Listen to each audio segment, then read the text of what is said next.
Hello everyone, I hope you all are doing well. My name is Prashant Singh. तो guys, आज हमारी मुलाकात हो रही है एक बार फिर। चैप्टर का नाम है हाइड्रोकार्बन्स। तो आज हम डिस्कस करने वाले हैं चैप्टर टेस्ट एंड उसका सॉल्यूशन। वीडियो स्टार्ट करने से पहले वही घिसा पिटा लेकिन बहुत ज्यादा इंपॉर्टेंट सजेशन कि घर पे रहिए, सेफ रहिए, सोशल डिस्टेंसिंग को फॉलो करिए, अपने और अपने फैमिली का ध्यान रखिए और अपना जो भी एग्जाम है उसकी ढंग से प्रिपरेशन करिए, बहुत ही अच्छे से प्रिपरेशन करिए। तो हम चैप्टर टेस्ट का डिस्कशन स्टार्ट करते हैं। अगर आप चैप्टर की बात करो तो इंपॉर्टेंट चैप्टर है और पेपर बहुत ही ज्यादा स्ट्रेट फॉरवर्ड और सिंपल है ना। लेकिन इस तरह के क्वेश्चन आपके प्रीवियस वगैरह में पूछे गए हैं, इनफैक्ट इससे भी बहुत ज्यादा इजी। तो अगर इस पेपर में आपने अच्छा स्कोर किया होगा तो डेफिनेटली आप इस चैप्टर में अपने मेन पेपर में भी अच्छा स्कोर करेंगे। तो जो फर्स्ट क्वेश्चन कह रहा है 1 bromo 3 chloro butane when treated with 2 equivalents of Na in presence of ether which of the following will be formed. अब गाइस क्या कह रहा है 1 ब्रोमो 3 क्लोरो है ना, ब्यूटेन है आपका, ब्यूटेन 1 ब्रोमो आपका यहाँ पे और है ना तीसरे नंबर पे आपका क्या है, क्लोरीन है। अब आपका कह रहा है इसमें 2 सोडियम एटम्स है। फर्स्ट क्वेश्चन है आपका, बिल्कुल फर्स्ट क्वेश्चन है ना। 2 इक्विवेलेंट्स ऑफ सोडियम से रिएक्ट करा रहे हैं इन प्रेजेंस ऑफ ईथर। ठीक है, आपको पता है कि ये रिएक्शन कौन सी वाली रिएक्शन है, उड्ज रिएक्शन है। कौन सी रिएक्शन है, उड्ज रिएक्शन है। ठीक है, उड्ज रिएक्शन का सिंपल सा ट्रिक था कि जहां जहां आपका हेलोजन होगा वहां आपको क्या करना है, फ्री रेडिकल बना लेना। ठीक है, तो ये बेसिकली होमोलिटिक क्लीवेज है यहाँ पर भी और यहाँ पर भी, और आपको क्या कर लेना है, यहाँ पे फ्री रेडिकल बना लेना है। और जैसे ही आपने दोनों प्लेस पे फ्री रेडिकल बनाया है, यहाँ पे और यहाँ पे, होगा क्या, होगा ये कि फ्री रेडिकल बनने के बाद इनकी सेल्फ कॉम्बिनेशन की टेंडेंसी ज्यादा होती है as compared to other molecule के साथ कॉम्बिनेशन की। ये क्लासेस में बहुत अच्छे से बताया जाता है डिटेल में। तो आपको बहुत ऑब्वियस है कि यहाँ पे क्या होगा, फ्री रेडिकल फॉर्म होगा यहाँ भी और इस पोजीशन पे भी, फर्स्ट और थर्ड पोजीशन पे जहां जहां हेलोजन था आपका वहां क्या हो जाएगा, फ्री रेडिकल फॉर्म हो जाएगा। ठीक है, और फ्री रेडिकल जहां जहां फॉर्म होगा उनके बीच फिर क्या होगा, ये सेल्फ कंबाइन हो जाएंगे, इनके बीच खुद बॉन्ड बन जाएगा। तो जो आपका प्रोडक्ट बनेगा वो ये बनेगा। एक्चुअली ऐसा कोई ऑप्शन यहाँ पे दिया नहीं हुआ। ठीक है, तो ये क्वेश्चन आपके लिए बोनस हुआ। एक्चुअली यहाँ पे होना क्या चाहिए था, एक्चुअली क्वेश्चन होना ये चाहिए था, ये है ना, ये मिस्टेक हो गई है, लेकिन होना क्या चाहिए था, तो इस जो क्वेश्चन दिया है उसके हिसाब से जो आंसर आएगा वो ये आएगा जो यहाँ पे बना हुआ है। तो इस तरह का कोई भी ऑप्शन नहीं दिया तो ये क्वेश्चन आपके लिए क्या है, बोनस है। इस पे आपको पूरा क्या मिलेगा, बोनस मिलेगा। जो भी आपने आंसर टिक किया है उससे कोई मतलब नहीं। अगर आपका आंसर आया है लेकिन आपने ये वाला आंसर अगर निकाला है तो बहुत अच्छी बात है, लेकिन आपको बोनस तो मिलेगा ही।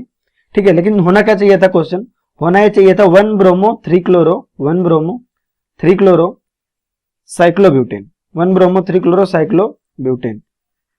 अगर ऐसा होगा तो आपको बहुत ऑब्वियसली पता है हो क्या जाएगा, एक साइक्लोब्यूटेन बना लिया वहां पे, फर्स्ट पोजीशन पे ब्रोमो और थर्ड पोजीशन पे आपका क्लोरीन। अगेन फिर से क्या होगा, अगर आप उड्ज रिएक्शन करवाएंगे तो यहाँ पे क्या होगा, फ्री रेडिकल फॉर्म होगा। और फ्री रेडिकल क्या होता है, इंटरनल कॉम्बिनेशन को ज्यादा प्रायोरिटी देते हैं। तो यहाँ पे क्या हो जाएगा, आपका ये वाला बॉन्ड फॉर्म हो जाएगा। तो आंसर अगर ऐसा दिया होता तो आंसर आपका डी होता। दैट्स वाई यहाँ पे आंसर आपको आंसर की में डी दिया हुआ है। तो आई होप आपके सारे कंफ्यूजन क्लियर है। आपके लिए आंसर सही आना ज्यादा जरूरी है। ठीक है, बोनस वगैरह के चक्कर में ना रहे, कोई आपके लिए मेन एग्जाम तो है नहीं। तो आपका ऑप्शन जो करेक्ट होगा वो होगा ऑप्शन नंबर डी, अगर ऐसा कुछ है। नहीं तो अगर आपने ये निकाला पर्टिकुलर क्वेश्चन को देखते हुए अगर आपने ये निकाला आंसर तो आपके लिए परफेक्ट है, आपका आंसर बिल्कुल सही है। ठीक है, अगर आपने नहीं किए हैं तो आप क्वेश्चन को जो है जैसे जैसे आप क्वेश्चन पढ़ते जा रहे हैं वैसे वैसे भी आप ट्राई कर सकते हैं। जिन बच्चों ने चैप्टर टेस्ट नहीं दिया है वो देख देख के भी ट्राई कर सकते हैं। नेक्स्ट आपका कह रहा है ये कि which compound would give 5 keto 2 methyl hexanal upon ozonolysis, है ना, 5 कीटो 2 मिथाइल हेक्सेनल। ठीक है, तो पहले देखें हेक्सेनल बना लेते हैं भाई, हम 6 कार्बन का बना लेते हैं। तो हमारा हुआ भाई 1 2 3 4 5 6। ठीक है, हेक्सेनल है, यानी कि यहाँ पे आपका होगा इस तरह का 5 कीटो यानी 1 2 3 4 5। यहाँ पे आपका फिफ्थ पोजीशन पे कीटो है, यानी यहाँ पे डबल बॉन्ड होगा।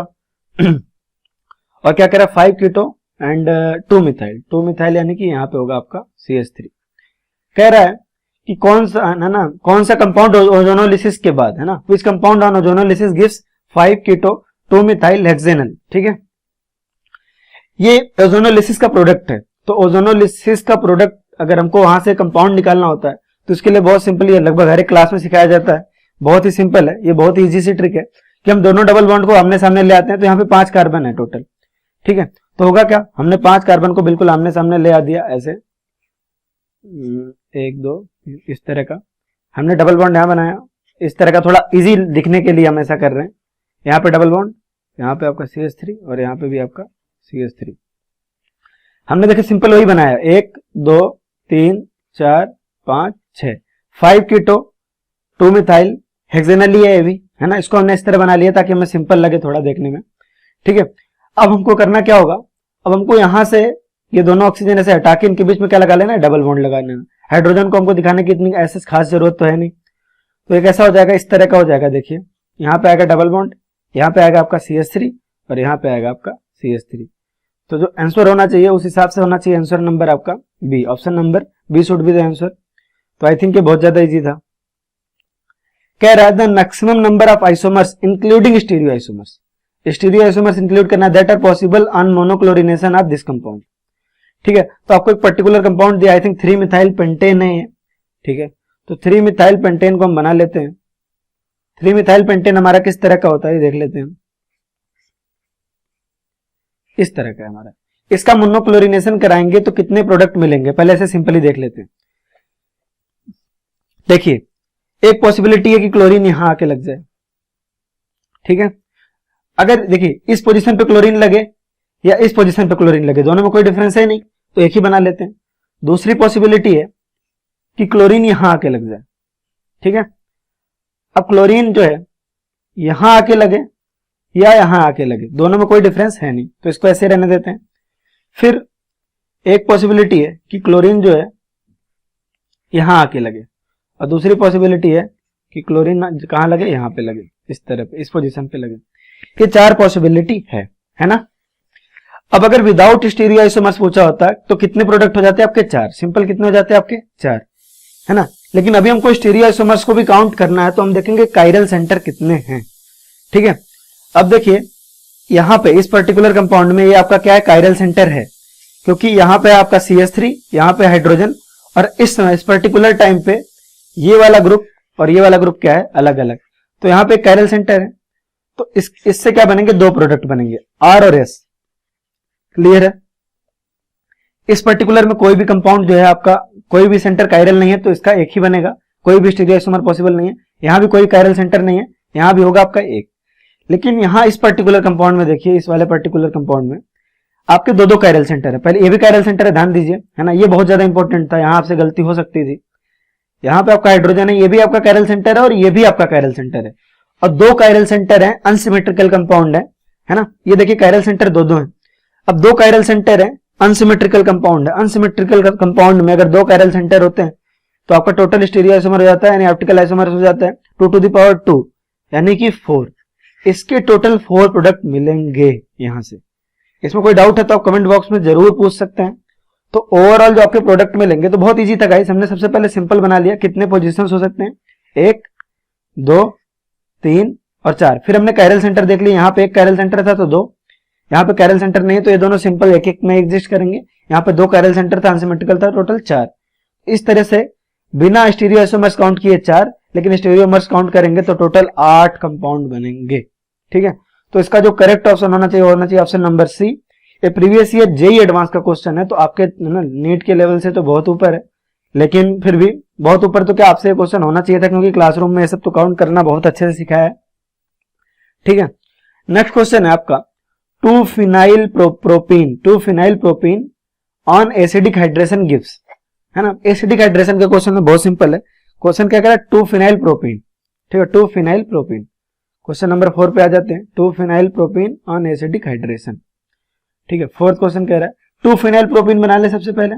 ठीक है, प्रोपीन किस तरह का होता है, CH3 C double bond CH2, और इसमें सेकंड पोजीशन पे क्या है आपका, फिनाइल ग्रुप लगा हुआ।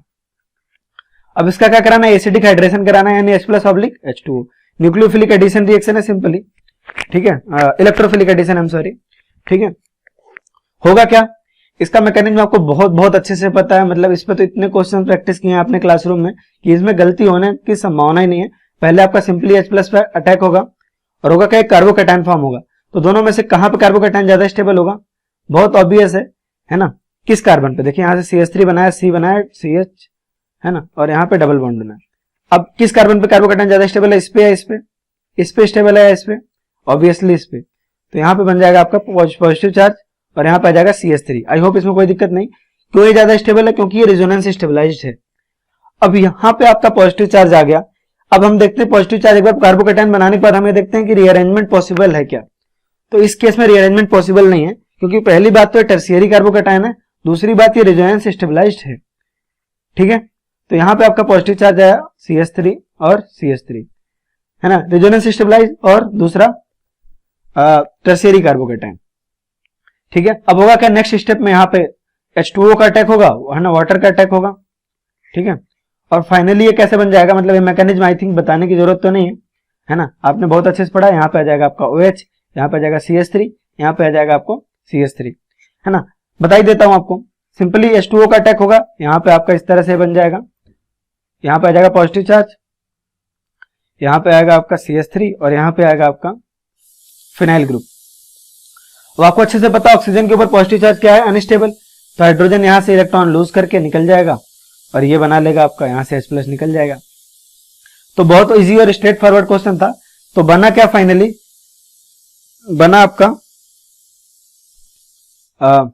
2 फिनाइल 2 प्रोपेनॉल, है ना, फर्स्ट ऑप्शन करेक्ट होगा। क्या बना आपका 2 फिनाइल 2 प्रोपेनॉल, है ना। ये बहुत ज्यादा आसान था, होना चाहिए था मेरे हिसाब से। IUPAC नेम का यूज हुआ है इसमें, तो IUPAC नेमिंग तो आपको बहुत अच्छे से आती है, तो इसमें कोई दिक्कत नहीं है। नेक्स्ट है आपका क्वेश्चन नंबर 5। अगर गाइस कोई भी दिक्कत हो रहा है, मैकेनिज्म वगैरह में दिक्कत हो रहा है, तो यार ये सब बहुत डिटेल में क्लास में पढ़ाया गया है, प्लीज अपना नोट्स रिवाइज करें, है ना। अगर आपको इतने बेसिक्स में भी कंफ्यूजन आ रहे हैं तो मतलब अपना नोट्स एक बार जरूर देखें, है ना, उससे आपको पूरी मदद मिलेगी। नेक्स्ट कह रहा है आपका, नेक्स्ट कह रहा है identify A reagent from the following list which can distinguish between 1 butyne and 2 butyne. अब 1 ब्यूटाइन और 2 ब्यूटाइन को बना लेते हैं। ब्यूटाइन कैसा होगा आपका, 1 ब्यूटाइन होगा आपका इस तरह का और 2 ब्यूटाइन होगा आपका इस तरह से। 1 ब्यूटाइन, ये आपका 1 ब्यूटाइन और ये 2 ब्यूटाइन, दोनों में पर्टिकुलर डिफरेंस क्या है ना, चीख चीख के क्लास में लोग पढ़ाते हैं इसको, है ना, बहुत ज्यादा डिटेल में, कि भाई 1 ब्यूटाइन जो होता है इसके पास देखिए टर्मिनल हाइड्रोजन है, यहाँ पे एसिडिक है, ये हाइड्रोजन क्या है, एसिडिक है, और इसके पास कोई भी एसिडिक हाइड्रोजन नहीं है। इसके ये हाइड्रोजन आपका क्या है, एसिडिक, और इसके पास कोई भी हाइड्रोजन एसिडिक नहीं है। तो ये क्या करता है, टॉलरेंस रिएजेंट में, टॉलरेंस रिएजेंट के प्रेजेंस में, यानी कि अमोनियकल AgNO3 के प्रेजेंस में व्हाइट कलर का प्रेसिपिटेट देता है। क्या करता है, तो एसिडिक हाइड्रोजन यहाँ से रिमूव होता है। पर्टिकुलर क्या होता है, अगर आप अमोनियकल AgNO3 से रिएक्ट कराते हैं तो यहाँ से हाइड्रोजन रिमूव होकर के क्या बना लेता है, CH3 CH2 C triple bond C minus और Ag प्लस, ये व्हाइट कलर का प्रेसिपिटेट होता है। तो ये इनके टेस्ट के बीच में काम होता है, टेस्ट फॉर टर्मिनल एल्काइंस। तो होप इट इज क्लियर, ये बहुत ज्यादा आसान था, है ना। नेक्स्ट आपका क्वेश्चन नंबर 6। क्वेश्चन नंबर 6 क्या कह रहा है, इसको देखते हैं। क्वेश्चन नंबर 6 कह रहा है एसिडिक हाइड्रोजन प्रेजेंट इन, यार एसिडिक हाइड्रोजन प्रेजेंट इन बहुत ही इजी पिक है, इसका होगा आपका इथाइन, है ना। इथाइन में क्यों होता है एसिडिक हाइड्रोजन, क्योंकि इथाइन इस तरह का है, अगर यहाँ से H+ रिमूव कर लेते हो तो जो नेगेटिव चार्ज आता है वो कहाँ पे आता है, sp हाइब्रिडाइज्ड कार्बन पे आता है, जिसकी इलेक्ट्रोनेगेटिविटी क्या होती है, बहुत ज्यादा होती है ना। तो इन सब में सबसे ज्यादा एसिडिक भी इथाइन है, और यहाँ से हाइड्रोजन निकालना क्या है as compared to other compounds क्या है, आसान है। तो आई होप ये बहुत ज्यादा आसान था आपके लिए, स्ट्रेट फॉरवर्ड और बहुत ही इजी क्वेश्चन था ये। नेक्स्ट कह रहा है आपका, नेक्स्ट एक कंपाउंड दिया आपको इस तरह का CH3 CH double bond CH, फिर एक फिनाइल ग्रुप और यहाँ पे लगा हुआ आपको OH। इसका HBr के साथ रिएक्शन हो रहा है, किसके साथ हो रहा है, HBr के साथ हो रहा है। पूछ रहा प्रोडक्ट क्या बनेगा। अब बहुत सिंपल सी बात है, आपको बहुत सिंपल सी बात है, HBr कहाँ अटैक करेगा, यहाँ पर अटैक करेगा, और सबसे पहले आपका H+ अटैक करेगा, ठीक है। तो H+ अटैक करके कार्बोकैटायन बनाएगा, तो CH3 CH2 CH कार्बोकैटायन यहाँ पे आ जाएगा आपका फिनाइल और यहाँ पे आ जाएगा आपका OH, ठीक है। और यहाँ पे ऑक्सीजन के ऊपर भी लोन पेयर है ना, तो HBr वहां भी अटैक कर सकता था, है ना, पॉसिबिलिटी थी, लेकिन आपको बहुत अच्छे से समझाया गया क्लासरूम में कि कब किस पोजीशन पे करेगा। तो होपफुली आपको क्लियर होगा कि यहाँ पे अटैक कर रहा है, तो यहाँ पे आपका CH2 यहाँ पे CH पॉजिटिव चार्ज आ गया। अब बचा आपका Br माइनस। अब मैं कार्बोकैटायन यहाँ भी बना सकता था, ये वाला पर्टिकुलर कार्बोकैटायन यहाँ भी बना सकता था, लेकिन यहाँ बनाया क्योंकि ये कार्बोकैटायन क्या ज्यादा स्टेबल है, क्योंकि ये रेजोनेंस स्टेबलाइज है, नेक्स्ट स्टेप में Br इस पर अटैक करेगा और फाइनली क्या बनाएगा आपका CH3 CH2 CH Br और यहाँ पे आ जाएगा आपका फिनाइल और यहाँ पे आ जाएगा आपका OH। तो होपफुली ये बहुत ज्यादा क्लियर था, इजी था। आई एम सॉरी, एक मिनट। हाँ ओके सॉरी। तो यहाँ पे देखिए कार्बोकेटायन का रीअरेंजमेंट हुआ नहीं था, यहाँ पे रीअरेंजमेंट पॉसिबल नहीं था क्योंकि जो है ये रेजोनेंस स्टेबलाइज ऑलरेडी है और कहीं ये जा नहीं सकता। नेक्स्ट आपका क्वेश्चन नंबर 7। क्वेश्चन नंबर 7 देखते हैं। क्वेश्चन नंबर 7 मुझसे कह रहा है, क्वेश्चन नंबर 7 हो गया सॉरी। क्वेश्चन नंबर 8 हमसे कह रहा है एक पर्टिकुलर ऐसा कंपाउंड है, ये बहुत ज्यादा फेमस क्वेश्चन है, प्रीवियस ईयर जेई में आया भी हुआ है। क्वेश्चन नंबर 7 हो गया, क्वेश्चन नंबर 6 नहीं था, 7 था। क्वेश्चन नंबर 8, क्वेश्चन नंबर 8 कह रहा है आपका एक पर्टिकुलर कोई कंपाउंड है इस तरह का CH3, यहाँ पे H और यहाँ पे शायद सिस फॉर्म में है, सिस फॉर्म में है CH3, यहाँ पे हाइड्रोजन, यहाँ पे हाइड्रोजन और एक इस तरह का है आपको यहाँ पे CH3। इसका करा रहे हैं H2 in presence of Lindlar's catalyst, Lindlar's catalyst. अब आपको पता है जब भी हम हाइड्रोजनेशन करवाते हैं in presence of Lindlar's catalyst या सोडियम है ना, सोडियम इन लिक्विड अमोनिया, तो होता क्या है, कंट्रोल्ड हाइड्रोजनेशन होता है। क्या होता है, कंट्रोल्ड हाइड्रोजनेशन होता है। तो हाइड्रोजनेशन केवल इस ट्रिपल बॉन्ड का होगा, है ना, इनफैक्ट क्लास का कराया हुआ क्वेश्चन है, हाइड्रोजनेशन इस ट्रिपल बॉन्ड का होगा और क्या बनाएगा, सिस फॉर्म बनाएगा कि ट्रांस फॉर्म बनाएगा, ये हमेशा क्या करेगा, सिस फॉर्म बनाएगा। जिस फॉर्म में रहेगा उस फॉर्म बनाएगा, सिस फॉर्म बनाएगा। तो किस तरह का बन जाएगा, देखिए CH3 CH, यहाँ पे तो आप ऑलरेडी सिस फॉर्म में है CH3 हाइड्रोजन और हाइड्रोजन, यहां पर भी आपका क्या बनेगा, सिस फॉर्म ही बनेगा। क्या बनेगा, सिस फॉर्म बनेगा और CH3 यहाँ पे आ जाएगा हाइड्रोजन और हाइड्रोजन, क्योंकि लिंड लार्स कैटलिस्ट कॉन्फ़िगरेशन को चेंज नहीं करता। अगर ये सिस फॉर्म में है तो सिस फॉर्म में ही बनाएगा। तो अब देखिए ये वाला ग्रुप जो है, ये वाला ग्रुप जो है और ये वाला ग्रुप जो है, ये दोनों ग्रुप क्या है, सेम है। ठीक है, ये दोनों ग्रुप क्या है, सेम है। इसको थोड़ा सुंदर सा इधर बना लेते हैं यार, ये थोड़ा सा अलग सा दिख रहा है। हाइड्रोजन यहाँ पे दोनों क्या है, यहाँ पे आपका CH3, यहाँ पे आएगा आपका हाइड्रोजन, यहाँ पे आएगा आपका हाइड्रोजन, यहाँ पे आएगा डबल बॉन्ड, यहाँ पे आएगा CH3, यहाँ पे आएगा हाइड्रोजन और हाइड्रोजन। अब ये दोनों ग्रुप बिल्कुल सेम है और दोनों इस फॉर्म में है, तो ये वाला कंपाउंड है ना क्या हो जाएगा, कायरल नहीं होगा सेंटर, ये वाला कंपाउंड ऑप्टिकली इनएक्टिव हो जाएगा। तो जो करेक्ट ऑप्शन होगा वो होगा ऑप्टिकली इनएक्टिव, एक मिनट, होगा ऑप्टिकली इनएक्टिव कंपाउंड। तो इसका हो जाएगा ऑप्शन नंबर बी। तो ये बहुत ज्यादा आसान था, काफी आसान पिक था ये। ठीक है, नेक्स्ट क्या है आपका, the reagent for the following conversion, the reagent for the following conversion, इनमें से कौन सा रिएजेंट आप फॉलोइंग कन्वर्जन के लिए यूज करेंगे। The reagent for the following conversion, इस कन्वर्जन के लिए कौन सा रिएजेंट यूज करेंगे। ठीक है, तो ये बहुत ज्यादा आसान है। सिंपली ये कंपाउंड किस तरह का है, CH2 Br। तो डाई हेलोजन डेरिवेटिव को इथाइन है ना, किसमें कन्वर्ट करना हमने को, CH डबल बॉन्ड CH में। तो इसके लिए मैंने सिंपली बताया था, मैकेनिज्म भी बहुत इजीली डिस्कस हुआ था क्लास में और हर क्लास में पढ़ाया जाता है कि alcoholic QH followed by NaNH2। पहले हम एल्कोहलिक QH से कराते हैं, एलिमिनेशन हो जाता है, एक हेलोजन हट जाता है और वहां पे डबल बॉन्ड बन जाता है। फिर हम एल्कोहलिक QH से आमतौर पे नहीं कराते क्योंकि हमको स्ट्रॉन्ग बेस की जरूरत पड़ती है ना, रीजन अच्छे से दिया था। तो जो आंसर होगा वो होगा alcoholic QH followed by NaNH2। ठीक है, नेक्स्ट कह रहा है आपका द कंपाउंड 1,2 ब्यूटाडाइइन। तो ब्यूटा कैसा है भाई, 1 2 3 4, ब्यूटा मतलब 4 कार्बन। ठीक है, 1,2 डाइइन मतलब 1,2 डाइइन, यहाँ पे डबल बॉन्ड लगा दिया। अब इसका हाइब्रिडाइजेशन चेक करवा रहा है आपसे भाई, यहाँ पे आ जाएगा H, यहाँ पे आएगा CH3, यहाँ पे आएगा आपका CH2, है ना। हाइब्रिडाइजेशन इसका हो जाएगा sp2, इसका हो जाएगा sp और इसका हो जाएगा sp2, इसका हो जाएगा sp3। एक बार चेक कर लीजिए आप, है ना, यही होना चाहिए। ठीक है, ये बहुत ज्यादा आसान है, नंबर ऑफ सिग्मा बॉन्ड गिन के आप कर सकते हैं। तो इसके पास sp sp2 और sp3 तीनों है, इसका करेक्ट ऑप्शन हो जाएगा D. I hope it is clear. ठीक है, नेक्स्ट क्वेश्चन कह रहा है क्वेश्चन नंबर 11। क्वेश्चन नंबर 11 क्या कह रहा है, which of the following compound gives formaldehyde and acetaldehyde on ozonolysis. Formaldehyde मतलब क्या, फॉर्मल्डिहाइड मतलब ये वाला कंपाउंड और एसिटाल्डिहाइड मतलब ये वाला कंपाउंड। फॉर्मल्डिहाइड एंड एसिटाल्डिहाइड, है ना, ये दे रहा है आपका। ओजोनोलिसिस के बाद आपको क्या मिल रहा है, फॉर्मल्डिहाइड मिल रहा है और एसिटाल्डिहाइड मिल रहा है। तो किससे बनेगा, ठीक है, तो ये निकालने के लिए हम सिंपली क्या करते हैं, हम सिंपली एक काम करते हैं कि ये वाला डबल बॉन्ड से दोनों ऑक्सीजन हटा देते हैं और इसको इस तरह से लगा दिया हमने, तो यहाँ पे आ जाएगा CH2 डबल बॉन्ड CH3। तो जो करेक्ट ऑप्शन हो जाएगा वो हो जाएगा ऑप्शन नंबर बी। तो बहुत ज्यादा स्ट्रेट फॉरवर्ड और इजी पिक था, 11th का आपका हो जाएगा बी। ठीक है। A compound is treated with NaNH2 to give sodium salt, identify the compound. अब NaNH2 है क्या? NaNH2 एक बेस है। क्या है? बेस है ना। क्वेश्चन नंबर 12 देख लेते हैं हम अलग से। यहाँ पे क्वेश्चन नंबर 12 हमसे क्या कह रहा है? NaNH2 के साथ एक रिएक्शन करने पे हमको सोडियम सॉल्ट मिल रहा है। NaNH2 है क्या? एक बेस है। अगर ये किसी एसिड के साथ रिएक्ट करे, यानी कि जिसके पास एसिडिक हाइड्रोजन हो, तो क्या बना लेगा? एक सॉल्ट बना लेगा। ठीक है। तो आप अगर इथाइन को देखो, ऑप्शन से एक बार चेक कर लेते हैं। हाँ C2H2 यानी इथाइन को देखो। अगर आप इथाइन को देखो तो इसके पास एसिडिक हाइड्रोजन है, एसिडिक हाइड्रोजन है। तो अगर इसका NaNH2 के साथ रिएक्शन कराएंगे तो क्या बनेगा आपका? यहां पे बन जाएगा Na plus C- triple bond CH, है ना। तो बहुत ऑब्वियस है कि जिसके पास एसिडिक हाइड्रोजन होगा, NaNH2 उसी के साथ रिएक्ट करके क्या करेगा?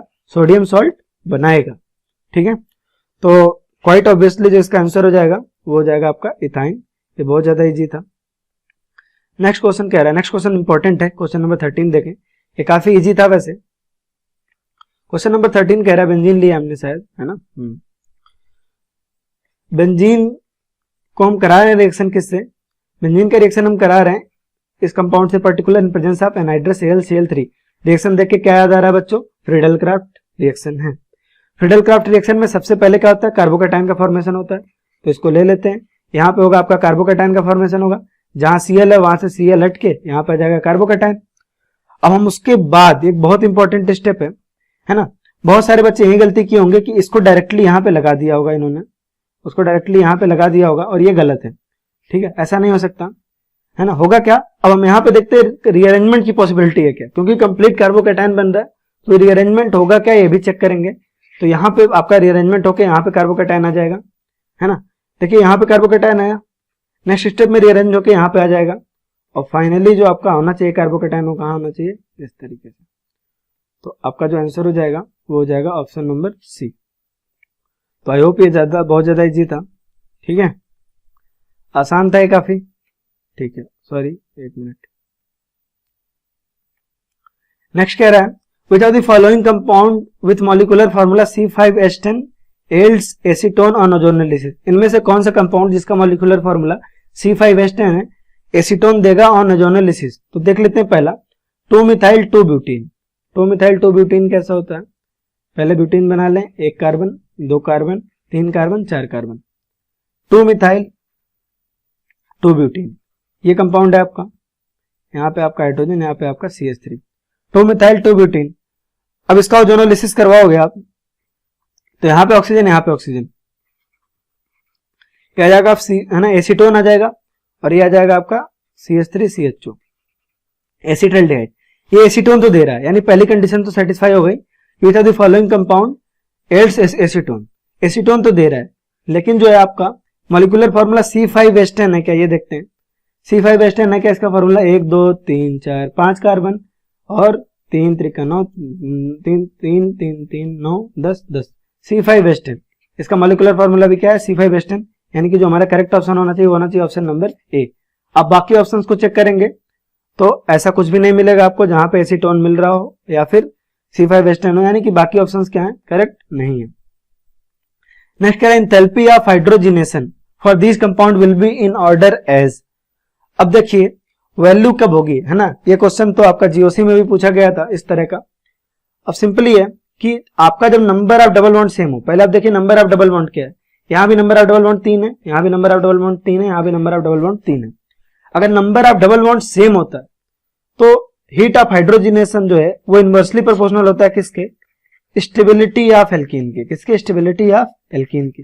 यानी स्टेबिलिटी ऑफ एल्कीन जितना ज्यादा होगा उतना ही आपका क्या होगा? हीट ऑफ हाइड्रोजिनेशन कम। तो आप फर्स्ट देखिए, फर्स्ट में देखिए ये सिस्टम आपका रेजोनेंस स्टेबलाइज्ड है, एरोमेटिक सिस्टम है। क्या है? एरोमेटिक सिस्टम है। एरोमेटिक सिस्टम मतलब मैक्सिमम स्टेबिलिटी। ठीक है, तो स्टेबिलिटी के मामले में फर्स्ट है रैंक 1। ठीक है, सेकंड देखिए, सेकंड में 3 कार्बन है जिसमें से 3 डबल बॉन्ड है जिसमें से 2 क्या है? रेजोनेंस स्टेबलाइज्ड है। क्या है? रेजोनेंस स्टेबलाइज्ड है। तो अगर ये रेजोनेंस स्टेबलाइज्ड है तो होगा क्या? ये भी स्टेबल होंगे, है ना, और थर्ड में इतना रेजोनेंस स्टेबलाइज नहीं है, कुछ भी नहीं है, रेजोनेंस स्टेबलाइजेशन वगैरह कुछ भी नहीं है। तो स्टेबिलिटी की ऑर्डर देखें अगर तो 1 के बाद 2 है और 2 के बाद क्या है 3 है, लेकिन हीट ऑफ हाइड्रोजिनेशन जो है वो इनवर्सली प्रोपोर्शनल होता है स्टेबिलिटी ऑफ एल्कीन के। तो आपका जो ऑर्डर होना चाहिए वो होना चाहिए 3 2 then 1। I hope it is clear. ठीक है, नेक्स्ट कह रहा है भाई, नेक्स्ट क्वेश्चन कह रहा है some meta directing substituent in aromatic substitution are given, which one is most deactivating. अब कहता है डीएक्टिवेटिंग ग्रुप्स जो है माइनस एम ग्रुप होते हैं जनरली, माइनस एम माइनस आई माइनस एच इस तरह के ग्रुप होते हैं। ठीक है, अब यहां पे देखेंगे कि सारे देखिए सारे माइनस एम है, यहाँ पे मुझे तो यही दिख रहे हैं CN SO3H COOH और NO2। तो जिसका आपको देखेंगे सबसे ज्यादा डीएक्टिवेटिंग वही होगा जिसका माइनस एम इफेक्ट क्या होगा सबसे ज्यादा होगा। तो आपको अच्छे से पढ़ाया गया है कि अगर इसमें आप ऑर्डर देखें तो NO2 का सबसे ज्यादा है, फिर आपका सल्फोनिक एसिड वगैरह का नंबर आता है। तो NO2 का माइनस एम क्या है इसमें मैक्सिमम है, तो ये रिंग को सबसे ज्यादा डीएक्टिवेट कर देगा। एक्चुअली डीएक्टिवेटिंग और एक्टिवेटिंग आई होप आपने पढ़ा होगा। ठीक है, तो ये रिंग को क्या करेगा सबसे ज्यादा डीएक्टिवेट कर देगा। होगा क्या, डबल बॉन्ड से आपका NO2 है वो आपका रिंग से आपका इलेक्ट्रॉन ले जाएगा और रिंग को क्या करेगा इलेक्ट्रॉन डेफिशिएंट बनाएगा। तो मोस्ट डीएक्टिवेटिंग आपका क्या हो जाएगा इसमें NO2 हो जाएगा। नेक्स्ट क्वेश्चन बहुत ज्यादा आसान है। नेक्स्ट क्वेश्चन आपका टोलुइन का एक रिएक्शन है, बहुत ही सिंपल सा रिएक्शन है, करना कुछ नहीं है इसमें।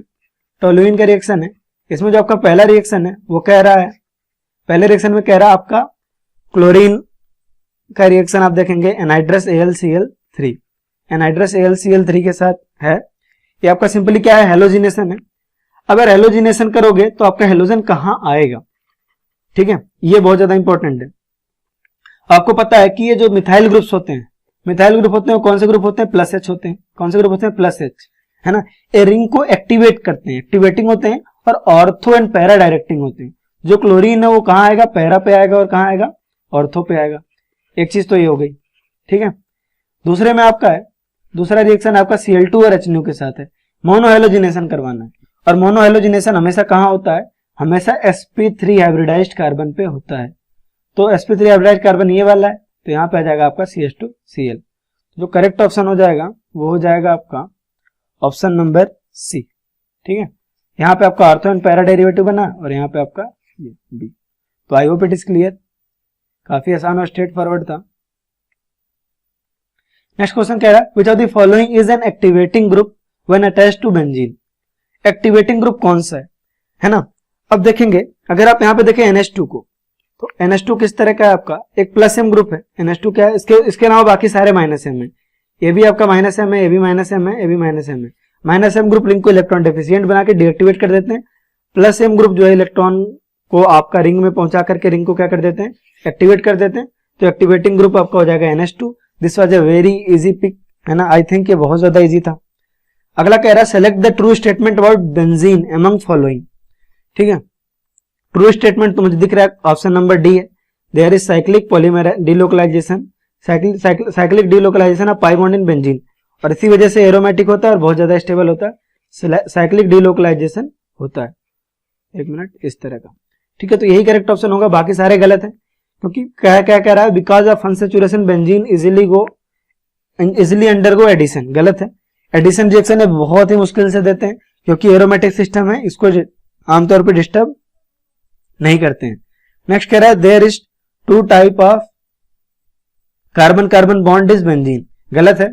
कार्बन कार्बन बॉन्ड जो होते हैं बेंजीन को बिल्कुल आइडेंटिकल और बिल्कुल क्या होते हैं सेम होते हैं, बॉन्ड लेंथ वगैरह सेम होता है, ठीक है। तो ये सारे स्टेटमेंट ही गलत है, एक बार आप देख लीजिए।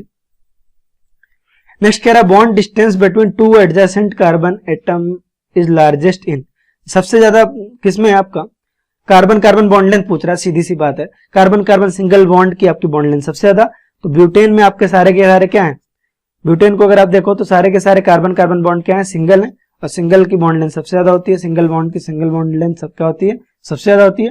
तो ब्यूटेन क्या हो जाएगा आपका लार्जेस्ट बॉन्ड लेंथ वाला हो जाएगा। बाकी इथीन इथाइन और बेंजीन में आपका, इथीन में आपका बॉन्ड ऑर्डर 2 है, इथाइन में आपका बॉन्ड ऑर्डर 3 है, बेंजीन में बॉन्ड ऑर्डर 1.5 है। तो बाकी सारे बॉन्ड्स क्या है बॉन्ड लेंथ क्या होगी छोटी होगी। नेक्स्ट कह रहा है आपका कि रिडक्शन ऑफ 2 ब्यूटाइन, ठीक है। इसको देख लेते हैं, इस क्वेश्चन को देख लेते हैं। अगर आप 2 ब्यूटाइन को देखें तो किस तरह का होता है CH3 C triple bond C CH3। इसका रिडक्शन करवाना है इन presence of Na/NH3। Birch reduction इस पर्टिकुलर बर्च रिडक्शन की तरह ही है, ठीक है। तो होगा क्या, जब भी आप Na/NH3 के प्रेजेंस में हाइड्रोजनेशन करवाते हैं, कंट्रोल्ड हाइड्रोजनेशन होता है, ये आपका किस में कन्वर्ट होगा, एल्काइन से एल्कीन में कन्वर्ट होगा। किस में कन्वर्ट होगा, एल्काइन से एल्कीन में कन्वर्ट होगा, है ना। गाइज होपफुली जो है आपको ये कराया जा रहा है, तो आपके क्लासरूम में सारे टॉपिक्स कवर हुए हैं।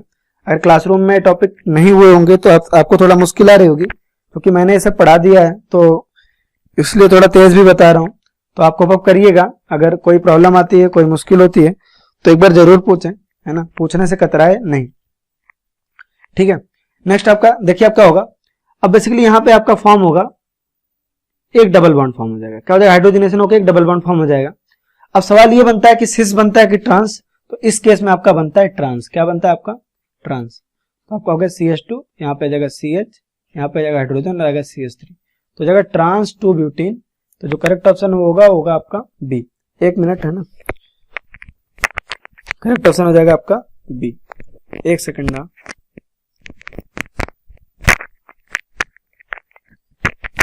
सॉरी फॉर द डिस्टर्बेंस, ठीक है। तो नेक्स्ट क्वेश्चन देखते हैं। नेक्स्ट क्वेश्चन आपसे कह रहा है which one of the following is not compatible with aromatic hydrocarbon. इनमें से कौन सा कंपेटिबल नहीं है एरोमेटिक हाइड्रोकार्बन के साथ, ठीक है। ऑप्शन नंबर 1 आपका ग्रेटर स्टेबिलिटी। निश्चित तौर पर एरोमेटिक हाइड्रोकार्बन बहुत ज्यादा स्टेबल होते हैं। डिलोकलाइजेशन ऑफ पाई इलेक्ट्रॉन, निश्चित तौर पर वहां डिलोकलाइजेशन होता है, रेजोनेंस भी होता है। इलेक्ट्रोफिलिक एडिशन नहीं हो पाता क्योंकि वो एरोमेटिक सिस्टम है, वहां से डबल बॉन्ड को हटाना थोड़ा मुश्किल होता है, तो इलेक्ट्रोफिलिक एडिशन वो नहीं देते। एकदम इजी था, तो करेक्ट ऑप्शन आपका हो जाएगा ऑप्शन नंबर सी, ठीक है। नेक्स्ट कह रहा है आपका क्वेश्चन नंबर 23 में आपका बेंजीन है। क्या है, आपका बेंजीन है, उस पर ग्रुप लगा हुआ है ए, है ना। उसका हम क्या कर रहे हैं, हेलोजिनेशन करवा रहे हैं Cl2 in presence of anhydrous Cl3। तो आपका क्लोरीन कहां आके लग रहा है, मेटा पोजीशन पे लग रहा है। क्या लग रहा है, मेटा पोजीशन पे। तो ए कैन बी, यानी कि ए कोई ना कोई मेटा डायरेक्टिंग ग्रुप होना चाहिए। क्या होना चाहिए, मेटा डायरेक्टिंग ग्रुप। क्या होना चाहिए, Meta directing group. Meta directing group है ए आपका, क्या है, कोई भी मेटा डायरेक्टिंग ग्रुप है। मेटा डायरेक्टिंग ग्रुप की, अब इसमें से मेटा डायरेक्टिंग ग्रुप कौन होगा, वो ग्रुप होते हैं जो रिंग को क्या कर देते हैं, डीएक्टिवेट कर देते हैं। Most of the deactivating groups are meta directing group. अब यहाँ पे CH3 है, ये प्लस H शो करता है। प्लस H मींस ये रिंग को क्या करेगा, एक्टिवेट कर देगा, रिंग को इलेक्ट्रॉन, है ना, डेफिशिएंट नहीं, इलेक्ट्रॉन पहुंचाएगा, इलेक्ट्रॉन रिच बनाएगा। ये ऑर्थो पैरा डायरेक्टिंग होते हैं। NH2 भी आपका क्या होता है, ऑर्थो पैरा डायरेक्टिंग होता है, ठीक है। OH भी आपका क्या होता है, ऑर्थो पैरा डायरेक्टिंग होता है ना, क्योंकि ये सारे क्या करते हैं, रिंग को एक्टिवेट करते हैं, रिंग को इलेक्ट्रॉन देते हैं। लेकिन वहीं पे CHO को अगर आप देखें तो ये एक -M ग्रुप है, ये रिंग से इलेक्ट्रॉन खूब ले लेता है, रिंग को इलेक्ट्रॉन डेफिशिएंट बनाता है, रिंग को डीएक्टिवेट करता है और मेटा डायरेक्टिंग ग्रुप होता है। तो इसका होगा correct option number D. I hope it is clear. Next आपका एक दिया है आपको, नेक्स्ट आपको दिया है आपका CH3 ट्रिपल बॉन्ड, फिर आपका CH2 CH3। इसका आपको ओजोनोलिसिस करवाना है। और कौन सा ओजोनोलिसिस है, केवल हाइड्रोलिसिस है, यानी कि ये ऑक्सीडेटिव ओजोनोलिसिस। तो एल्काइन है, तो इसको अलग से देख लेते हैं। आपने एल्काइन लिया कोई भी इस तरह का है, शायद मेरे हिसाब से पर्टिकुलर यही कंपाउंड था आपका। तो पहले आपको क्या करना था, जब भी इसका ओजोनोलिसिस होगा, तो एल्काइन के केस में मैंने क्या बताया था, आप ये दोनों डबल बॉन्ड हटा लें और यहाँ पे डबल बॉन्ड वो लगा लें। तो अगर रिडक्टिव ओजोनोलिसिस होता तो इस तरह का कंपाउंड बनता है। रिडक्टिव ओजोनोलिसिस के केस में क्या बनता है, ये बनता। और है ना, एल्काइन के केस में मैंने क्या बताया था, दोनों डबल बॉन्ड हटा के ऑक्सीजन ऑक्सीजन लगा ले ऐसे, ठीक है। और अगर ऑक्सीडेटिव होगा तो बीच से यहाँ पे बॉन्ड तोड़ दें और वो क्या जाएगा आपका CH3 C double bond O OH और OH C double bond O और CH2 CH3 ऐसा बन जाएगा, ठीक है। तो ये बहुत ज्यादा आसान था मेरे हिसाब से, ये होना चाहिए था आपसे। तो जो करेक्ट ऑप्शन होगा इसका वो होगा आपका ऑप्शन नंबर सी, ठीक है। तो बहुत आसान था, मैं एक बार फिर से रिपीट कर देता हूं। आपका जो भी डबल बॉन्ड है आपने कैसे किया उसको, है ना, इसका सिंपल सा ट्रिक है, मैकेनिज्म आपको बताया गया। इसका सिंपल सा ट्रिक है कि यहाँ से आप डबल बॉन्ड हटाइए, यहाँ पे डबल बॉन्ड ओ लगाइए। ये रिडक्टिव के केस में, ऑक्सीडेटिव के केस में यहाँ से बॉन्ड तोड़ के यहाँ OH और यहाँ भी OH लगा दीजिए। सिंपली क्या आपका CH3 C double OH, CH3 CH2 C double OH। तो I hope it is clear. ये बहुत ज्यादा आसान और इजी पिक था, मेरे हिसाब से इसमें दिक्कत नहीं होनी चाहिए, ठीक है। नेक्स्ट नेक्स्ट कह रहा है आपका which alkene on ozonolysis gives CH3 CHO and acetone. ठीक है, ये फिर से वही क्वेश्चन आ गया, इजी सा है। आपको क्या देना है, CH3 CH2 CHO। तो आपने इसको ऐसा बनाया, और एसीटोन, एसीटोन आपका कैसा होता है, इस तरह का होता है। ओजोनोलिसिस के बाद ये मिल रहा है, तो ओजोनोलिसिस के पहले क्या हो रहा होगा, इसका बहुत सिंपल सा तरीका है हमारे पास, CH3 CH2 CH double bond C CH3 CH3। हमको इजीली दिख रहा है कौन सा ऑप्शन है, ऑप्शन नंबर ए, ऑप्शन नंबर ए। ठीक है, काफी आसान था ये। नेक्स्ट कह रहा है correct order of acidic strength. Acidic strength का करेक्ट ऑर्डर पूछ रहा है अमोनिया में, इथीन में और इथाइन में। तो आई होप आपको ये बताने की जरूरत है नहीं, आपने इतनी बार इसको पढ़ा होगा, लेकिन फिर भी देख लेते हैं। यार आपको दिया क्या क्या है कंपाउंड, आपको दिया है अमोनिया दिया है, इथाइन दिया है, और क्या दिया है, इथीन दिया है। अब जब इससे हाइड्रोजन निकालेंगे, एसिडिक नेचर पूछ रहा है ना, हाइड्रोजन निकालेंगे तो ये बन जाएगा आपका NH2 माइनस, ये बन जाएगा आपका C माइनस, और ये बन जाएगा आपका CH2 C double bond CH माइनस। अब देखिए negative charge on more electronegative atom is more stable. Nitrogen sp3 hybridisation में, कार्बन sp में है, और यहाँ पे कार्बन sp2 में है। आमतौर पे नाइट्रोजन का इलेक्ट्रोनेगेटिविटी ज्यादा होता है, तो नाइट्रोजन पे निगेटिव चार्ज क्या होता है, ज्यादा स्टेबल होता है। लेकिन कार्बन का जब sp हाइब्रिडाइजेशन होता है, कार्बन अगर sp हाइब्रिडाइजेशन में है, carbon in sp hybridisation, carbon in sp hybridisation is more electronegative in nitrogen in sp3।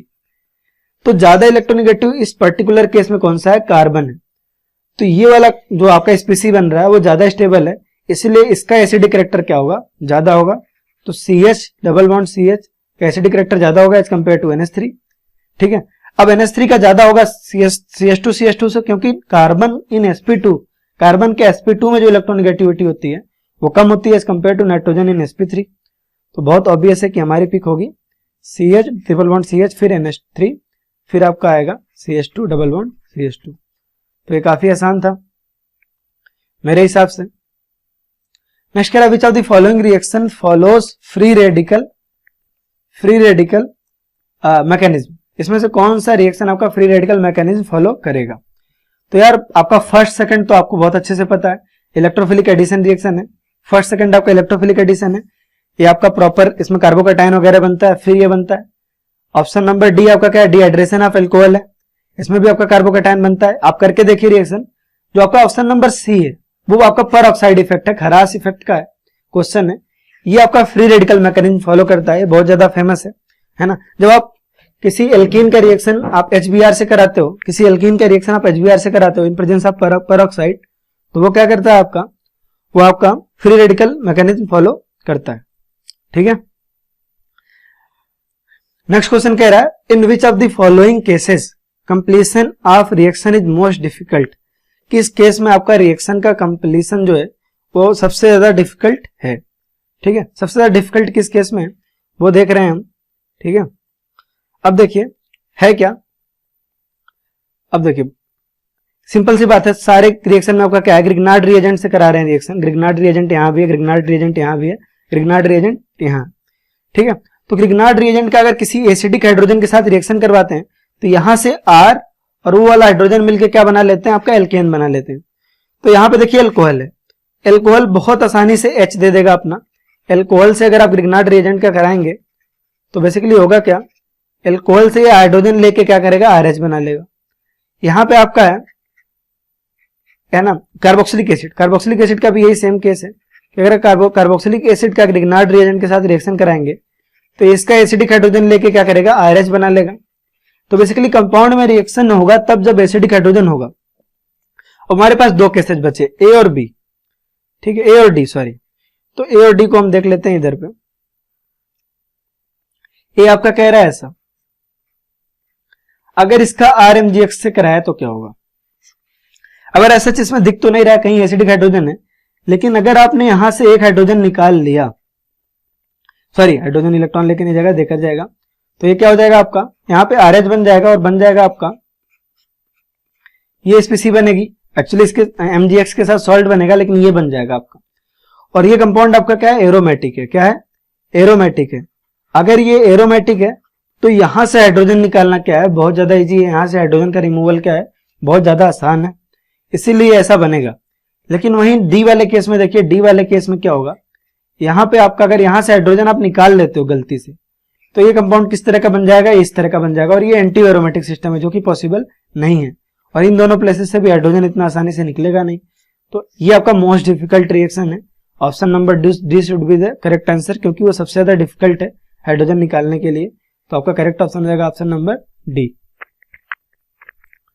Next आपका कह रहा है the most stable configuration of n butane. ठीक है, ब्यूटेन का मोस्ट स्टेबल कॉन्फ़िगरेशन कौन सा होता है ना। बच्चे को पता है कि अगर आप ब्यूटेन का आप कन्फर्मेशन बनाते हैं तो आपका जो एंटी फॉर्म होता है वो आपका क्या होता है, सबसे ज्यादा स्टेबल फॉर्म होता है। Anti form will be the most stable form. तो आपको ऑप्शन नंबर ए, क्योंकि यहाँ रिपल्सन क्या होता है, सबसे कम होता है। ठीक है, तो आपका मोस्ट अप्रोप्रिएट ऑप्शन हो जाएगा option number D.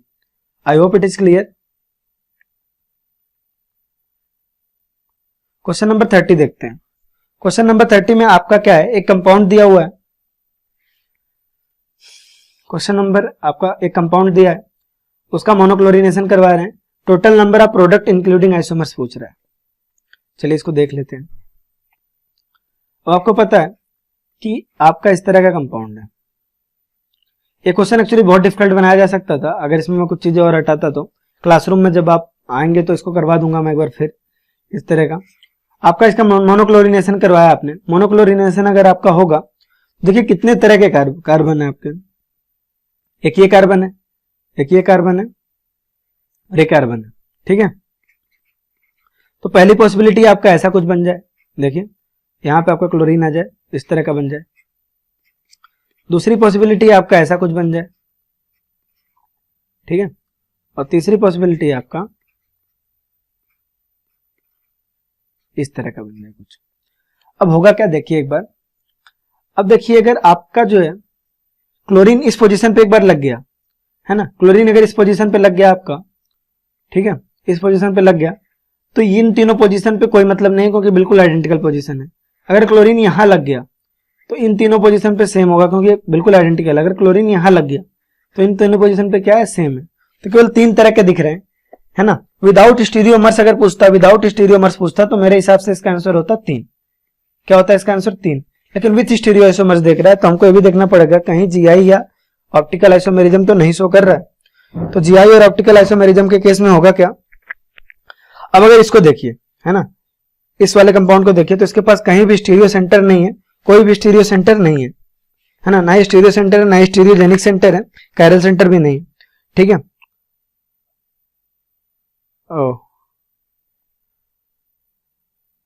Actually geometrical isomers तो शो करेगा। स्टीरियो आइसोमर्स मतलब यहाँ पे आपका जो होना चाहिए था इंक्लूडिंग ऑप्टिकल आइसोमर्स। क्या होना चाहिए था यहाँ पे, ऑप्टिकल आइसोमर्स, क्योंकि अगर आप स्टीरियो आइसोमर्स देखेंगे तब तो ये बहुत सारे हो जाएंगे। ठीक है, तो आप देखिए यहाँ पे होगा क्या, यहाँ पे आपको होना चाहिए था इंक्लूडिंग केवल ऑप्टिकल आइसोमर्स।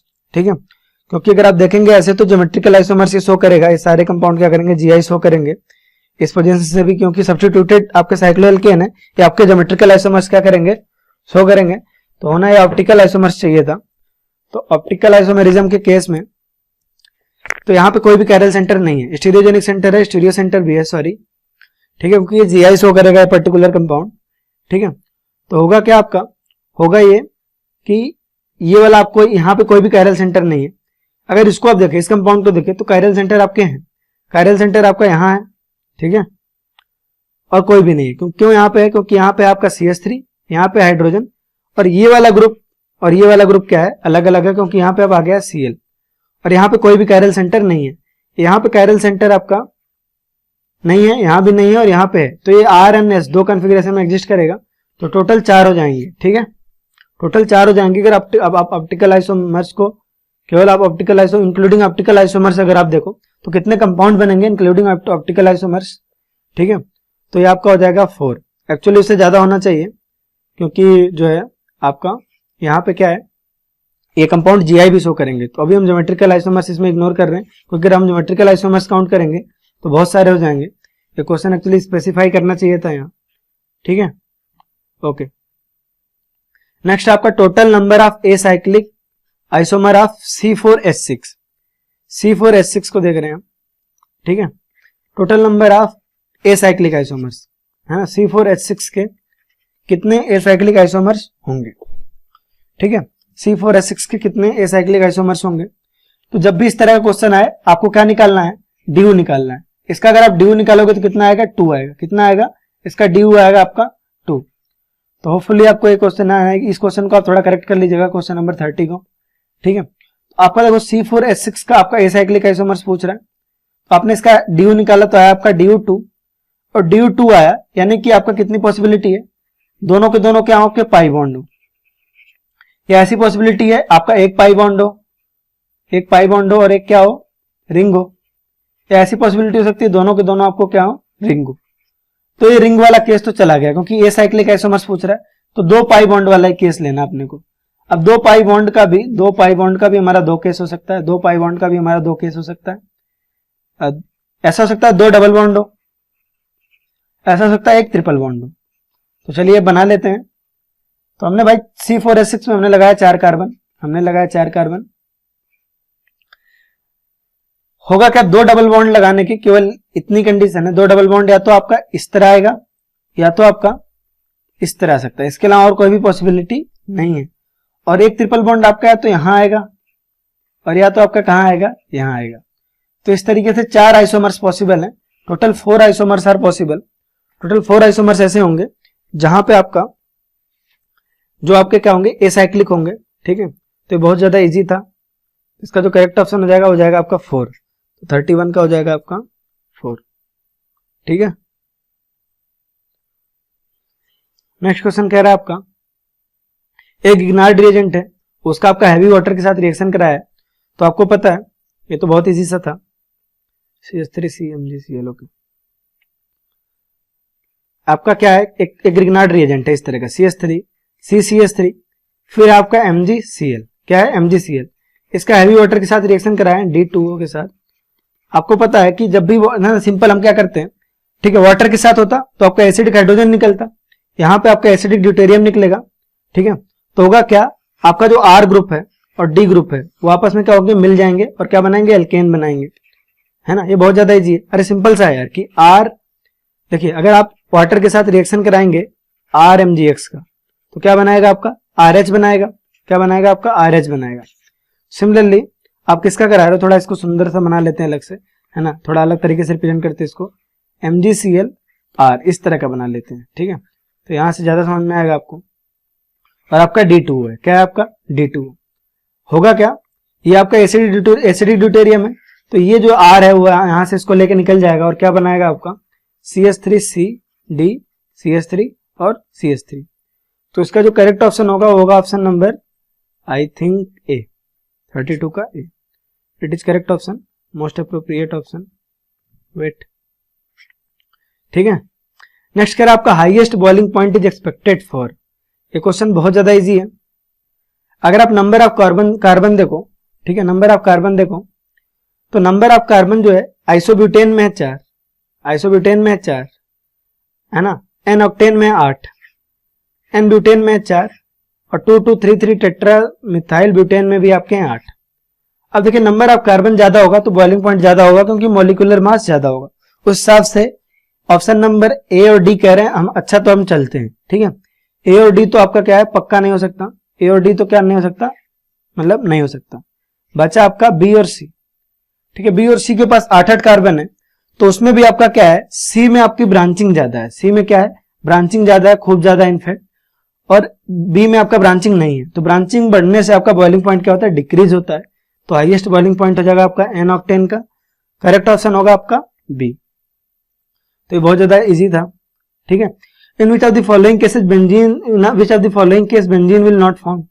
ठीक है, पहला आपका इथाइन का साइक्लिक पॉलीमराइजेशन, इथाइन का जब साइक्लिक पॉलीमराइजेशन करते हैं बेंजीन बनता है ना। नेक्स्ट अगला आपका सी में अगर आप देखें तो ग्रिग्नार्ड रिएजेंट का आपका रिएक्शन है C2H5OH के साथ। तो यहां से होगा क्या, ये है ना फिनाइल ग्रुप जो है वो आपका हाइड्रोजन लेके क्या करेगा, PHH बना लेगा और क्या बना लेगा, यानी बेंजीन बना लेगा। ये बहुत ज्यादा इजी था, सिंपल सा की बात है यार। इथेनॉल का रिएक्शन हम किससे करा रहे हैं, PHMgBr से करा रहे हैं। होगा क्या, यहां से हाइड्रोजन लेके निकलेगा और क्या बना लेगा, आपका बेंजीन बना लेगा, है ना। यहाँ पे रिडक्शन करवा रहे हैं तो भी आपका बेंजीन बनेगा। एन हेप्टेन का एरोमेटाइजेशन करा रहे हैं, एरोमेटाइजेशन कराने से हेक्सेन होता तो डेफिनेटली आपका बेंजीन बनता, लेकिन यहां पे क्या है आपका हेप्टेन है। हेक्सेन होता तो डेफिनेटली क्या बनता आपका, है ना, हेक्सेन होता तो आपका डेफिनेटली क्या बनता आपका बेंजीन बनता। हेप्टेन है तो आपका क्या बनेगा, टोलुइन बनेगा। तो इस केस में आपका बेंजीन नहीं बन रहा, तो ऑप्शन नंबर हो जाएगा आपका करेक्ट बी। ओके, नेक्स्ट कह रहा है आपका in nitration of benzene HNO3 act as. अब यार आप सबको पता है ना, वैसे तो आप सबको याद भी होना चाहिए HNO3 किसकी तरह काम करता है, ब्रोंस्टेड बेस की तरह। लेकिन चलिए ये देख लेते हैं HNO3 जो आपका होता है वो कैसा होता है आपका, इस तरह का होता है HNO3, और H2SO4 आपका इस तरह का होता है H2SO4 HSO4। ठीक है, तो जब रिएक्शन हम करवाते हैं, ठीक है, जब भी हम रिएक्शन करवाते हैं तो आपका होता क्या है, इस पर्टिकुलर केस में जब आप नाइट्रेशन ऑफ बेंजीन कराते हैं तो मैकेनिज्म में होता क्या है, HSO4 हाइड्रोजन देता है और ये हाइड्रोजन कहां अटैक करता है, जाके यहां पे अटैक करता है। ठीक है, तो इस केस में आपका जो H2SO4 होता है वो एज ए एसिड काम करता है, और जो HNO3 होता है वो आपका एज ए बेस काम करता है, H+ आयन एक्सेप्ट करता है और क्या बनाता है आपका ब्रोंस्टेड बेस, है ना, किस तरह काम करता है, बेस की तरह। आप एक बार प्लीज नोट से जो है नाइट्रेशन ऑफ बेंजीन वाला मैकेनिज्म देखिए, ये काफी इजी और मतलब स्ट्रेट फॉरवर्ड ही है, पूरा मैकेनिज्म बताने का यहाँ कोई सेंस नहीं है। नेक्स्ट क्वेश्चन है यार, नेक्स्ट क्वेश्चन बहुत ही अच्छा क्वेश्चन है, इसको हम अलग से करते हैं एक बार। क्वेश्चन नंबर 36, क्वेश्चन नंबर 36 कह रहा है इसका ओजोनोलिसिस करवा रहे हैं। किसका ओजोनोलिसिस करवा रहा है, इसका कितने टाइप के प्रोडक्ट बनेंगे। तो इसमें बस एक ही चीज ध्यान देनी होती है, मैंने क्लासरूम में वैसे तो करवाया है, जिस क्लास में मैंने पढ़ा इसको करवाया है, ये बहुत ही इजी क्वेश्चन है। एक्चुअली होगा क्या है ना, मैं आपको एक हिंट देता हूं, आपको करना क्या है, एक्चुअली जब आप किसी भी तरह बेंजीन का स्ट्रक्चर बनाएंगे, इस तरह बनाया मान लो आपने इस तरह बनाया, अब एक बच्चा क्या कर सकता है, बेंजीन का ये वाला भी स्ट्रक्चर बना सकता है ना, क्योंकि इसमें क्या होता है साइक्लिक रिजोनेंस में। तो अब यार मैं या तो इस तरह बनाऊंगा या तो इस तरह बनाऊंगा। अब हम अगर इसका ओजोनोलिसिस करवाएंगे, अगर हम इसका ओजोनोलिसिस करवाएं प्रॉपरली, तो यहाँ पे देखिए ये वाला बॉन्ड टूटेगा, ये वाला बॉन्ड टूटेगा और ये वाला बॉन्ड टूटेगा। बनेगा क्या यहाँ पे ओजोनोलिसिस के बाद, यहाँ पे इससे क्या बन जाएगा आपका C double bond O CH3 और CH3, और बाकी दोनों तो बिल्कुल सेम है, बाकी दोनों सेम है, बाकी दोनों क्या बनेंगे, ये बन जाएगा आपका। तो अगर मैंने केवल ये वाला स्ट्रक्चर बनाया होता तो मैं कहता 2 तरह का प्रोडक्ट बनेगा ये वाला। अगर मैंने ये बनाया होता तब क्या होता, यहां से एक बॉन्ड तोड़ूंगा मैं, यहां से एक बॉन्ड तोड़ूंगा, यहां से भी एक बॉन्ड तोड़ूंगा, इन दोनों की ये और ये क्या है आपके सेम बन रहे हैं। क्या बन रहा है आपका CH3 C double bond O, और यहां पे आ जाएगा आपका, जस्ट अ मिनट, हाँ ये बनेगा, और एक आपका बन रहा है ये, यहां पे आपका बनेगा ये वाला। पेपर पेन लेके बैठिए गाइस, ऐसे काम नहीं चलेगा, आप पेपर पेन लेके आप खुद बनाइए। तो अगर मैंने ये वाला स्ट्रक्चर बनाया होता तो मैं इन दोनों को बनाता, और मैंने ये वाला स्ट्रक्चर बनाया होता तो मैं इन दोनों को बनाया था। लेकिन बेंजीन दोनों फॉर्म में एग्जिस्ट करता है नहीं, हम दोनों को कंसीडर करेंगे। तो इस हिसाब से कितने टाइप के प्रोडक्ट हो गए, पहला टाइप हो गया हमारा ये, दूसरा टाइप हो गया ये, और तीसरा टाइप हो गया ये, और चौथा और दूसरा टाइप तो क्या है, सेम है, तो आपके 3 टाइप के प्रोडक्ट होंगे। तो क्वेश्चन नंबर 36 का हो जाएगा आपका 3, ऑप्शन नंबर हो जाएगा आपका करेक्ट बी, 36 का आपका बी।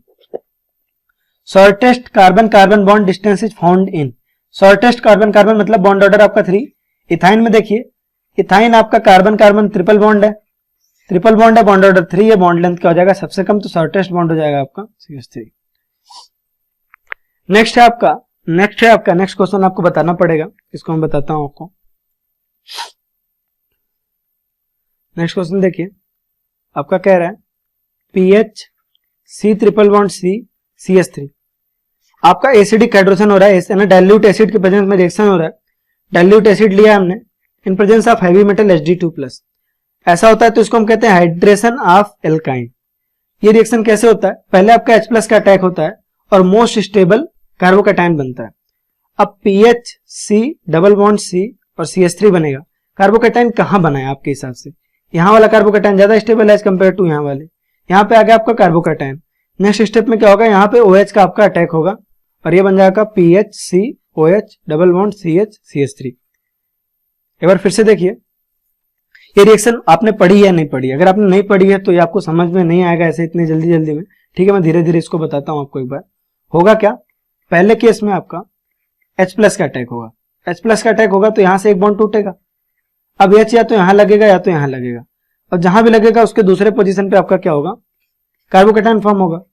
तो मैं कार्बोकेटायन यहां बना लेता हूं, क्योंकि यहां वाला कार्बोकेटायन रेजोनेंस स्टेबलाइज्ड है इस pH के थ्रू, CH, और यहां पे आपका CH3, ठीक है। नेक्स्ट स्टेप में आपका H2O का अटैक होगा, यहाँ पे H2O का अटैक होगा, और H2O का अटैक होगा तो ये कैसा बन जाएगा आपका PH COH H, यहाँ पे आ जाएगा पॉजिटिव चार्ज, यहाँ पे आ जाएगा आपका डबल बॉन्ड CH CH3। आपको पता है ऑक्सीजन के ऊपर पॉजिटिव चार्ज अनस्टेबल है, हाइड्रोजन ये इलेक्ट्रॉन देके यहाँ से कल्टी मार लेगा, कल्टी मार के क्या बनाएगा PH COH double bond CH और CH3, ठीक है।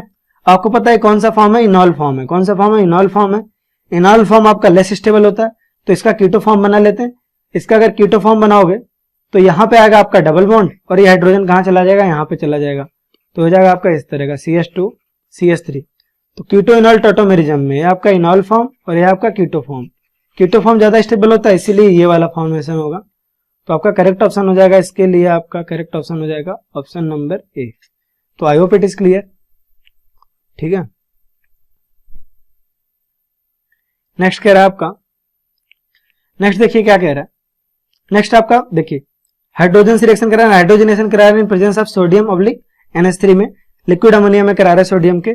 क्या होगा आपका, केवल एल्काइन का हाइड्रोजनेशन होगा, क्योंकि हमको पता है क्या करता है, ये कंट्रोल्ड हाइड्रोजनेशन का एक वो है, कंट्रोल्ड हाइड्रोजनेशन का एक एग्जांपल है। तो एल्काइन का ही होगा, तो एल्कीन पे कोई खास फर्क पड़ेगा नहीं। तो आपको ऐसे ही समझ जाना चाहिए था, केवल दो ही ऑप्शन करेक्ट हो सकता है, ये या तो बी या तो डी, क्योंकि बाकी दोनों केस में मैंने एल्कीन का करवाया है, तो ये पॉसिबल नहीं है। बचा ये दोनों। अब यहां पे देखिए आपका जो Na/NH3 वो क्या करता है, उसको ट्रांसफॉर्म में कन्वर्ट करता है। क्या करता है, ट्रांसफॉर्म में कन्वर्ट करता है। तो ये आपका है ट्रांसफॉर्म, तो आपका ट्रांसफॉर्म वाला आंसर करेक्ट हो जाएगा, ऑप्शन नंबर डी होगा आपका करेक्ट। क्वेश्चन नंबर 40 क्या कह रहा है, क्वेश्चन नंबर 40 कह रहा है how many of the following compound have degree of unsaturation is equal to 2।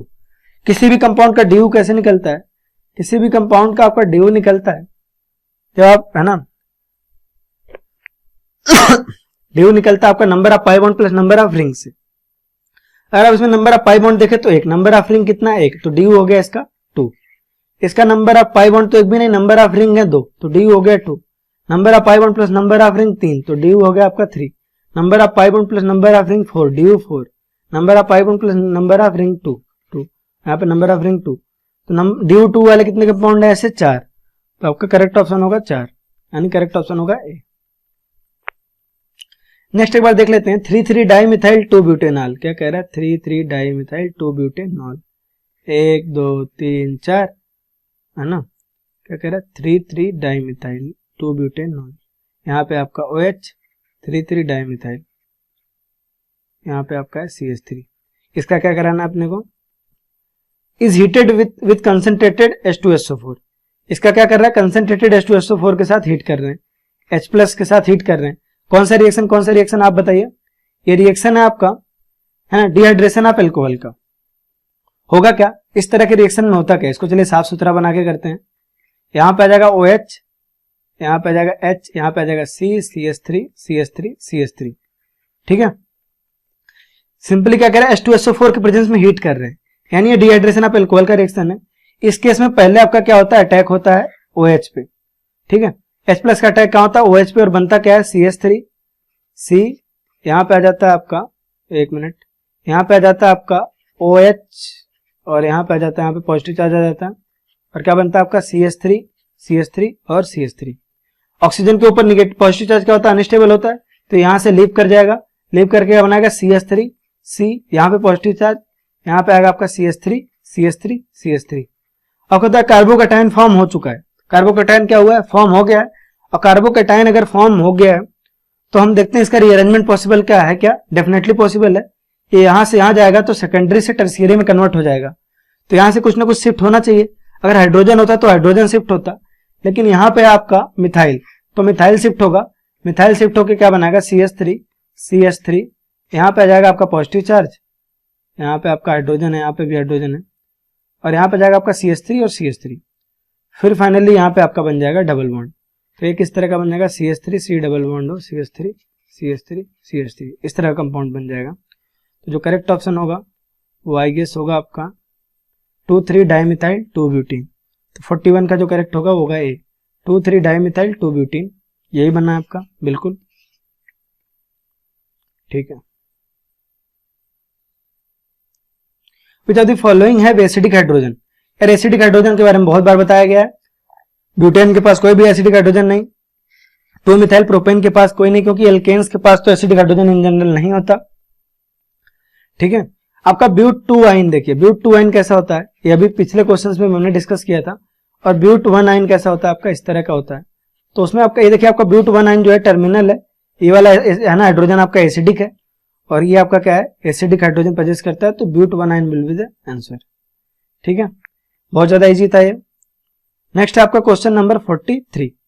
Question number 43 क्या कह रहा है, in Friedel crafts alkylation, in Friedel crafts alkylation without besides AlCl3 the other reactants are. Other reactants कौन से हैं? Friedel crafts alkylation में आपका क्या यूज होता है, बेंजीन का रिएक्शन करवाते हैं आप CH3Cl से, मतलब एक एग्जांपल है उसका, इन प्रेजेंस ऑफ एनहाइड्रस AlCl3, और क्या बनता है आपका टोलुइन बनता है। तो इसका करेक्ट ऑप्शन हो जाएगा सी। बहुत ही स्ट्रेट फॉरवर्ड और इजी है, आई थिंक इसमें कोई दिक्कत नहीं होना चाहिए। ठीक है,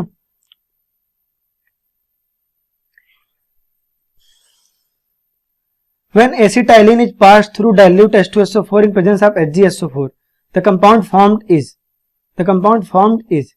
क्वेश्चन नंबर 38 को ही रेफर करिए आप इसके लिए, क्वेश्चन नंबर 38 को ही रेफर करिए, है ना। क्वेश्चन नंबर 44 बिल्कुल 34 की तरह 38 की तरह ही है, होना कुछ नहीं है। आपको क्या दिया है, आपको दिया है एसिटाइलिन दिया ना, एसिटाइलिन दिया। एसिटाइलिन मतलब ये, अगर आप इसका रिएक्शन डाइल्यूट H2SO4 से करा रहे हो, इन प्रेजेंस ऑफ H2SO4 से करा रहे हो, तो होगा क्या, डाइल्यूट H2SO4 यानी H+H2O में करा रहे हो, तो होगा क्या, पहले स्टेप में तो आपका H+ का अटैक होगा और क्या बनाएगा, कार्बोकैटायन बनाएगा, यहाँ पे आ जाएगा आपका पॉजिटिव चार्ज। नेक्स्ट स्टेप में आ जाएगा यहाँ पे CH2 डबल बॉन्ड CHOH, और क्या बनेगा आपका इनॉल फॉर्म बन जाएगा। इनॉल फॉर्म कन्वर्ट हो जाएगा कीटो फॉर्म में। कीटो फॉर्म आपका किस तरह का होगा, इस तरह का होगा। ठीक है, ये आपका इनॉल फॉर्म है और ये आपका क्या है कीटो फॉर्म है। अगर आपको समझ में नहीं आया तो क्वेश्चन नंबर 38 को रेफर करिए, वहां पे इसको मैंने थोड़ा बहुत समझाया है। ठीक है, तो इनॉल से आपका क्या बन जाएगा, यहाँ पे आपका बना कीटो फॉर्म बन गया। ठीक है, क्या बन गया आपका कीटो फॉर्म बन गया। तो होपफुली ये क्लियर था, है ना, आसान था ये। ठीक है, तो आपका क्या बन रहा है, आपका एसिटाल्डिहाइड बन रहा है। आपका करेक्ट ऑप्शन हो जाएगा एसिटाल्डिहाइड। क्वेश्चन नंबर आपका कह रहा है 45।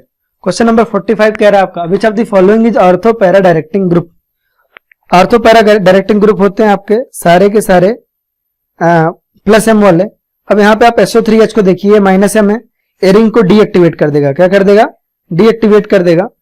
और ये आपका है मेटा डायरेक्टिंग ग्रुप। आप वहीं CHO को देखिए, ये भी डीएक्टिवेटिंग है और मेटा डायरेक्टिंग है। लेकिन आपका OH क्या है, ये एक्टिवेटिंग ग्रुप है और क्या है ऑर्थो पैरा डायरेक्टिंग है। तो यही हो जाएगा आपका करेक्ट ऑप्शन। ठीक है, डी भी आपका क्या है -M है और ये डीएक्टिवेटिंग ग्रुप है, मेटा डायरेक्टिंग ग्रुप है। तो होपफुली गाइज आपको चैप्टर टेस्ट समझ में आया होगा। ठीक है, अगर आपको स्पीड थोड़ी तेज लगी तो उसका रीजन सिर्फ यही है कि क्लासरूम में बहुत अच्छे से पढ़ाया गया। आपको किसी पर्टिकुलर क्वेश्चन में अगर डाउट है तो उसको कमेंट बॉक्स में जरूर पूछिए, है ना। क्या आपको जो भी लगता है उसको कमेंट बॉक्स में उस क्वेश्चन को जरूर पूछिए और उसको जो है डिस्कस करिए, और कोई भी प्रॉब्लम आएगी तो मैं आपको उसको रिप्लाई करूंगा। ठीक है, तो तब तक के लिए आप जो है खुश रहिए, अपने और अपने फैमिली का ध्यान रखिए। मिलते हैं नेक्स्ट चैप्टर टेस्ट में, तब तक के लिए take care, tata bye bye, है ना। और खुश रहिए गाइस, और दूर रहिए और सेफ रहिए, है ना। जितना दूर रहेंगे उतना ज्यादा क्या रहेंगे, सेफ रहेंगे, और उतना ज्यादा क्या रहेंगे, अच्छे रहेंगे। ठीक है गाइस, मिलते हैं गाइस। ठीक है, take care, tata bye bye.